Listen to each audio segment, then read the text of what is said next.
ഇതാമ്മേ നമ്മൾ വെക്കുന്ന വീട്.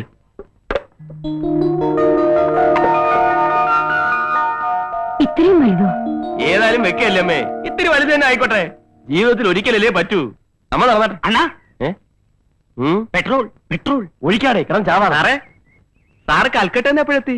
ഇന്ന് രാവിലത്തെ ഫ്ലൈറ്റിലെത്തി. നേരെ അമ്മയും കൊണ്ട് ഇങ്ങോട്ട് പോകുന്നു. ഞാനിവിടുത്തെ മേസ്ത്രിയാ. അമ്മയെ പറ്റി സാറ് എപ്പോഴും എന്നോട് പറയാറുണ്ട്. ഇന്നലെ വൈകിട്ട് കൂടി പറഞ്ഞു. അതെങ്ങനെ? താനും കൽക്കട്ടയിലാണോ താമസിക്കുന്നത്? അതെ, ഞാൻ കൽക്കട്ടയിൽ നിന്ന് ഫോൺ ചെയ്തിരുന്നു. വീടിന്റെ പണി എളുപ്പം തീർക്കണം, അമ്മയ്ക്ക് ഒന്ന് കാണാനുള്ളതാണ്. അതാ അല്ലേ? അതെ. അമ്മ ഇങ്ങോട്ട് നടന്നാട്ടെ. എടോ, താൻ ഓവറാക്ട് ചെയ്ത് ചളവാക്കുമല്ലേ? പൊന്നപ്പാ, എന്താണ് ഇയാൾക്ക് എന്താന്ന് വെച്ചാ കൊടുത്ത് തൊലക്കി. എവിടുന്ന്? നീ കൊറേ ഞാൻ അഡ്ജസ്റ്റ് ചെയ്യാം. അണ്ണാ പെട്രോള്. എടാ ഒഴിക്കാടാ പഞ്ഞങ്ങള്. അല്ല പക്ഷേ അതാരാ? അവന്റെ അമ്മയാണോ? അമ്മ തന്നെയാണോന്ന് എനിക്കും സംശയമുണ്ട്. അല്ല അച്ഛൻ. ഇയാളും ചുമ്മാ ഇടൂ. താനെന്തിനാ എന്നോട് ചൂടാവുന്നത്? ആശാനെ, അമ്മ തന്നെയാണെന്നാ എന്നോടും പറഞ്ഞിരിക്കുന്നത്. ഇന്നലെ വൈകുന്നേരം വന്ന് ഉറപ്പിച്ചിട്ട് പോയതാ. അമ്മ വരുമ്പോ ഇങ്ങനെയൊക്കെ പറയണമെന്ന്. ഏതായാലും ആള് മഹാവില്ലനാ. അതാണ് നമ്മുടെ ഓഫീസ് റൂം. അവിടെ നമ്മൾ കംപ്ലീറ്റ് മാർബിൾ ഇടാനുള്ള പരിപാടിയാണ്. ഇവിടെ അമ്മയുടെ ഒരു വലിയ ഫോട്ടോ, ഇവിടെ ഒരു ഊഞ്ഞാൽ അമ്മയ്ക്കിരുന്ന് ആടാൻ. ഇവിടെ നമ്മൾ കംപ്ലീറ്റ് സ്ക്രീൻ ഇടും. അപ്പുറത്തെ ഡൈനിങ് ടേബിൾ, അവിടെ ഞാനും അമ്മയും എന്റെ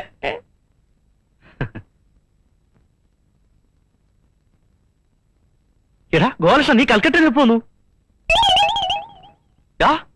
നിനക്കെന്നെ മനസ്സിലായില്ലേ? ഞാനാ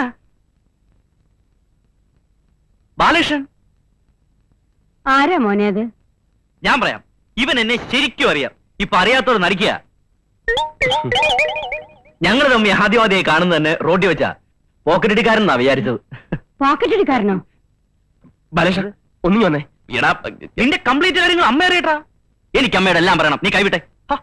ഇവൻ എന്നെ സഹായിച്ചതിന് കൈയും കണക്കുമില്ല. 6 കൊല്ലം ഞാൻ കഷ്ടപ്പെട്ടിട്ടും കിട്ടായിരുന്ന ജോലിയാ ഈസിയായിട്ട് ശരിപ്പെടുത്തി കൈ തന്നത്. എന്തിനമ്മ അധികം പറയുന്നത്? ഇവന്റെ ഈ കൈ കൊണ്ടല്ലേ ഞാനും ആ മത്തായിച്ചേട്ടനും 3 പേരും കഞ്ഞി കുടിച്ചു കഴിയുന്നത്. ഇവനില്ലെങ്കിൽ ഞങ്ങളുടെ അടുപ്പിൽ നിന്ന് തീ പുകയില്ല. നീ രാത്രി കഞ്ഞിക്കുമ്പോ എത്തുവോ? എവിടെ എത്തുമെന്നു? അതെ, കൽക്കട്ടയില്. ഞാൻ ഈ അടുത്ത ഫ്ലൈറ്റിന് തിരിച്ചു എന്നിട്ട് വേണം കഞ്ഞി വെക്കാൻ. കൽക്കട്ടയിൽ നീ കഞ്ഞിയാണോ കുടിക്കുന്നത്? അതെ അമ്മേ, എനിക്ക് ചപ്പാത്തി പിടിക്കത്തില്ല. അതുകൊണ്ട് ഞാൻ തന്നെ വെക്കും. 3 നേരം കഞ്ഞിയാ. 3 നേരം അല്ല, ഇവൻ ഫുൾ ടൈം കഞ്ഞിയാ. ബാലേഷ പ്ലീസ്. നീ എന്തിനാ വരളുന്നത്? നീ എനിക്ക് ചെയ്ത ഉപകാരങ്ങൾക്ക് ഞാൻ എന്തെങ്കിലും തിരിച്ചു എന്ന് വിചാരിച്ച? നമ്മളൊക്കെ എന്തെങ്കിലും ചെയ്താൽ വല്ലതും ആവൂ? ഇതിനൊക്കെ ദൈവം കൊടുക്കണം അല്ലേ അമ്മേ? അതെ മോനെ, എന്റെ മോന്റെ പ്രവൃത്തികൾക്കെല്ലാം ദൈവം അറിഞ്ഞു കൊടുക്കും. മതി, എനിക്കത് മതി. അമ്മ കൂടി അതിനു വേണ്ടി ഒന്ന് പ്രാർത്ഥിച്ചാ മതി. ഒരു 100 രൂപ. എന്തിനാ? നിന്റെ പേരിലാ വഴിപാട് കഴിക്കാനാ. കൊടുക്കും മോനെ. ഏത് വഴിപാട്? നീ മറന്നുപോയോ? അന്ന് ആ വെള്ള പേപ്പറിൽ ഒപ്പിട്ട് കൊടുത്ത ആ ഗണപതിക്ക്. ഇവനിങ്ങനെ എല്ലാം മറക്കും. സ്ഥിരം സ്വഭാവം. അമ്മേ, ഞങ്ങൾ പോരാ. ഡേ നീ വന്നേ. നിന്നെ ഇപ്പൊ എനിക്ക് വേണമെങ്കിൽ ഒടിച്ചു നുറുക്കി കൈ തരാം. പക്ഷെ ഞാനത് ചെയ്യുന്നില്ല. നിന്നോടൊക്കെ പ്രതികാരം ചീട്ടി ഈ ബാലകൃഷ്ണൻ ഒന്നും നേടാലടാ. വയ്ക്കോ, വച്ചോടാ. ഒന്ന് നിന്നേ. ഒരു കാര്യം കൂടെ ചോദിച്ചോട്ടെ. ആ സ്ത്രീ അത് നിന്റെ അമ്മ തന്നെ ആന്നോടാ പട്ടി?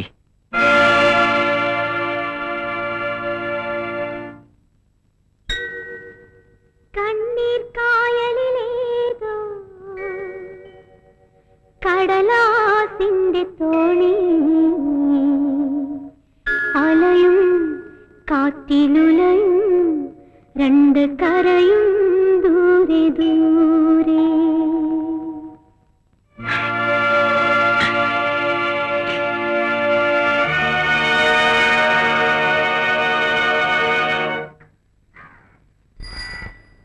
ഹലോ, ഒന്ന് നിൽക്കണേ. ഇവിടെ ഈ ഹിന്ദുസ്ഥാൻ കെമിക്കൽസിൽ ഈയിടെ ജോലി കിട്ടിയ റാണി എന്ന് പറഞ്ഞൊരു കുട്ടിയല്ലേ? ആ തീപിടുത്തത്തിൽ മരിച്ച ശിവശങ്കരപ്പണിക്കരുടെ മോളല്ലേ? അതെ. എന്താ കാര്യം? അതിന്റെ വീട് എവിടെയാ? അകത്തേക്ക് കയറി ആദ്യത്തെ വീട്. താങ്ക്സ്.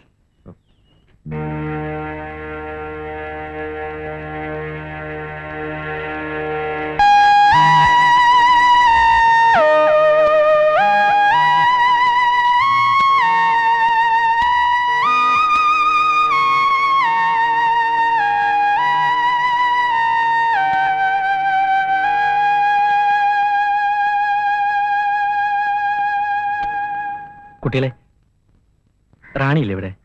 റാണിക്കുഞ്ഞമ്മനെ ദേ ആരോ കാണാൻ വന്നിരിക്കുന്നേ. അല്ല, ബാലകൃഷ്ണോ? ഇത്ര നേരത്തെ എത്തുന്ന പ്രതീക്ഷിച്ചില്ല. ഞാൻ ഇപ്പൊ ഓഫീസിൽ നിന്ന് വേഷമൊക്കെ ഒന്ന് മാറിയതേ ഉള്ളൂ. വരൂ, അകത്തേക്ക് വരൂ. വരൂന്നേ. ഇതാണോ റാണിയുടെ വീട്? തീരെ പ്രതീക്ഷിച്ചില്ല അല്ലേ? വരൂ. കൊന്നു കളയും ഞാൻ. ഈ പടി ചവിട്ടി കേറുവോ? എടാ ഈ പടി ചവിട്ടി കേറുവോന്ന്? അമ്മേ, എടാ ഈ പടി ചവിട്ടി കേറുവോന്ന്? ഏരണം കേട്ടവനെ.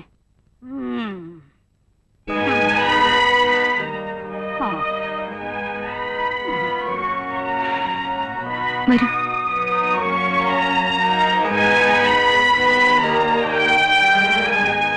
അച്ഛന്റെ മരണശേഷ അമ്മ മാനസികമായിട്ട് തകർന്നത്. ആദ്യം 2 വർഷം നന്നായിട്ടൊക്കെ ചികിത്സിച്ചു. പിന്നെ എല്ലാരും അങ്ങ് ഉപേക്ഷിച്ച മട്ട. എല്ലാരും വെച്ചാ ഈ ഞാൻ പോലും. ബാലകൃഷ്ണൻ എന്താ ഇരിക്കാത്ത?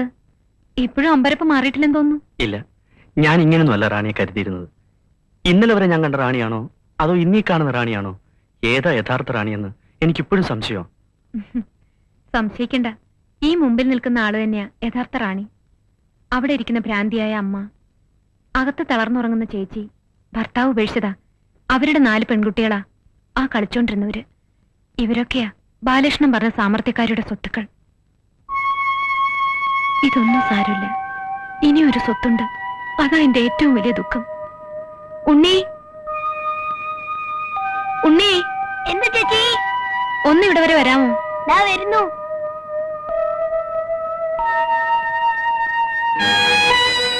എന്താ ചേച്ചി?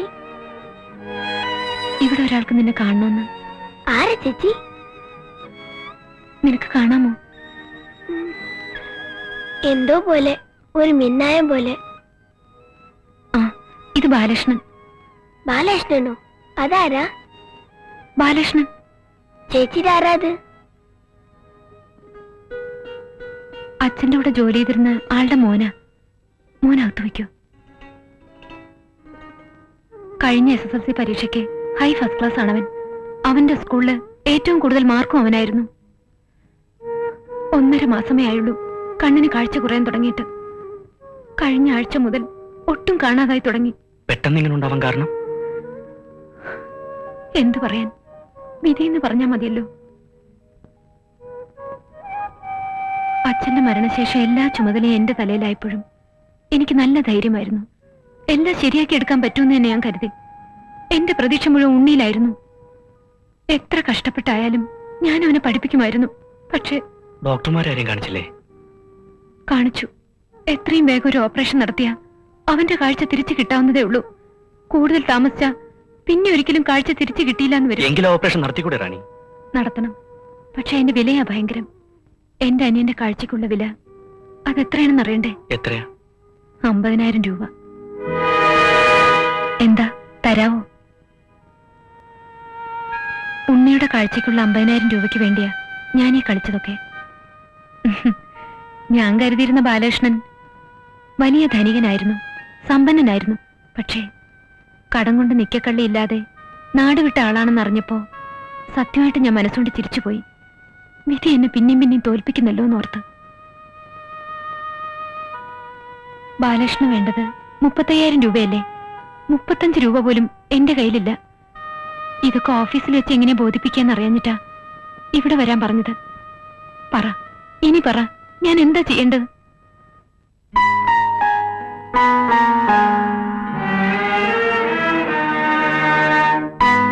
എനിക്ക് ചെയ്യാവുന്നത് ഇതേ ഉള്ളൂ. എന്റെ രാജിക്കത്തായത്. അവകാശപ്പെട്ട ജോലി ബാലകൃഷ്ണൻ തന്നെ ഇരിക്കട്ടെ. അവിടെ ഇരുന്ന് എങ്ങനെയെങ്കിലും ബാലകൃഷ്ണന്റെ കാര്യം സാധിച്ചെടുക്കാൻ നോക്ക്.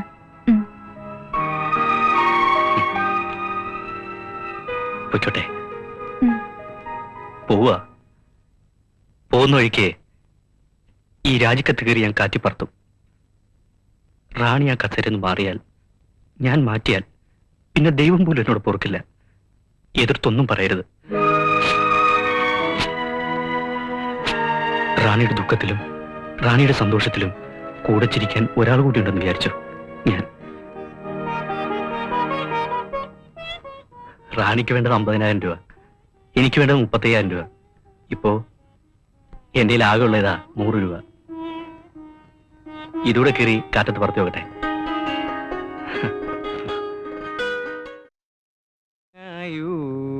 പാദ പങ്കജത്തിൽ ഞങ്ങളെ വച്ചിതാ കുമ്പിടുന്നു. ചേട്ടാ, ചെകുത്താന്മാർ ഞങ്ങളെ കാത്തിടുകിൽ ചത്താലും ഗോപാലകൃഷ്ണ ഒന്ന് ചെന്ന് നോക്കി, അവന് ലേലം വിളിച്ചു വെക്കാനാ പോണേ. ആ ദുഷ്ടർ ഞങ്ങളെ അവൻ ലേലം ഉറപ്പിച്ചെന്നാ തോന്നണേ.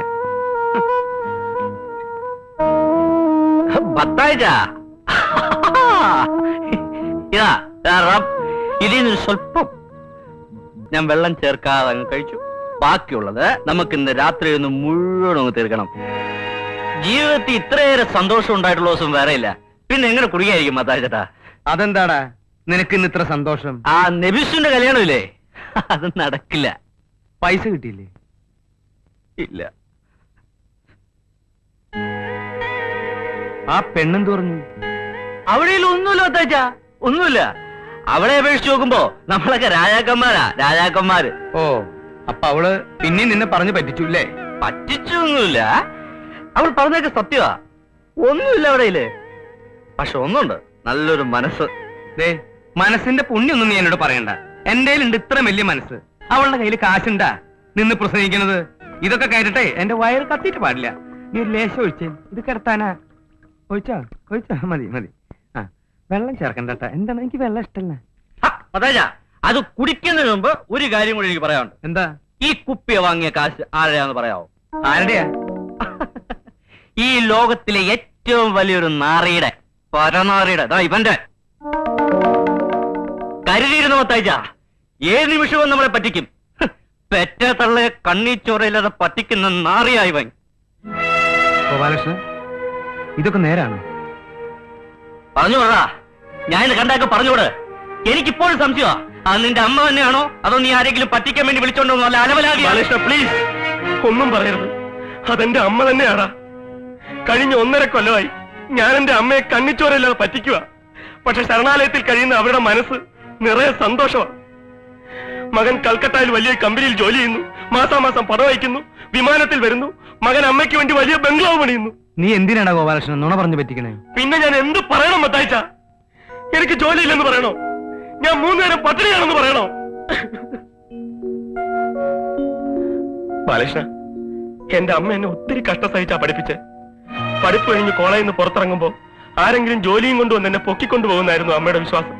അതുണ്ടായില്ല. പിന്നെ ദിവസങ്ങളും ആഴ്ചകളും കടന്നപ്പോ അമ്മയുടെ വിഷമം കൂടി വന്നു. വല്ലാത്ത ടെൻഷൻ. അത് പിന്നെയും കൂടിയാൽ എനിക്ക് എന്റെ അമ്മ നഷ്ടപ്പെടുമെന്ന് മനസ്സിലായപ്പോ തീരെ നിവൃത്തിയില്ലാത്തോണ്ടാ ഞാൻ എന്റെ അമ്മയെ പറ്റിച്ചത്.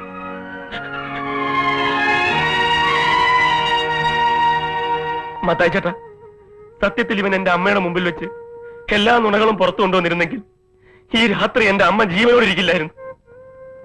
ബാലകൃഷ്ണ, നിന്നോട് എനിക്ക് ഒരിക്കലും തീരാത്ത നന്ദിയുണ്ട്. ഞാൻ നിന്നോട് ഒരുപാട് തെറ്റുകൾ ചെയ്തിട്ടുണ്ട്. എന്റെ അമ്മയെ ഓർത്ത് എല്ലാം പുറത്തു തന്നേരടാ.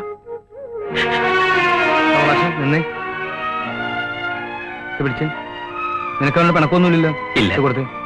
കോലശ എന്തിനാ മത്തായി ചേട്ടാ? വാങ്ങിച്ചേ. എനിക്ക് വേണ്ട. ഇത് വാങ്ങിക്കാൻ. ഗോപാലകൃഷ്ണ, നിനക്ക് ഒരുപാട് ദുഃഖമുണ്ട്. ഇവനും ഉണ്ട് ഒരുപാട് ദുഃഖം. എനിക്കുണ്ട് ഒരു കൊച്ചു ദുഃഖം. ആ കട്ടപ്പുറത്തിരിക്കുന്ന ബസ്സില്ലേ, അതിറങ്ങട്ടെ. നിന്റെ ശരിയാവും, ഇവന്റെയും ശരിയാവും, ഒക്കെ ശരിയാവും. എന്റെ വിശ്വാസ. ഇന്ന് രാത്രി നമുക്കൊന്ന് ആഘോഷിക്കണ്ടേ? ഒഴിച്ചിട്ട് വാ. ചെല്ലേ. ആ, കുടിച്ചില്ലേ? കുടിക്കാൻ. കുടിക്കടാ.